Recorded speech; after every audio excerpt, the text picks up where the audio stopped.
Hai, Assalamualaikum. Okay guys, kali ni kita nak bawa you all ke Shah Alam untuk melihat event space yang ada di sini untuk kita buat function.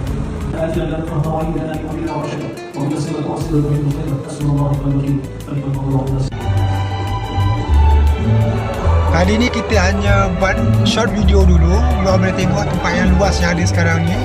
Untuk mendapatkan informasi yang lebih penuh, you all boleh layari Mantoya channel untuk dapatkan details tentang tempat ni lagi.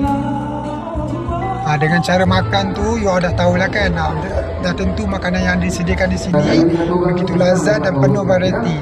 So guys, jangan lupa sila tonton video penuh di Mantoya channel yang akan disediakan tak lama lagi. Event by Pak An ini juga menyediakan artis-artis jemputan sambil kita beriftar di bulan puasa, juga dihiburkan di kalangan artis-artis yang menjadi jemputan mereka.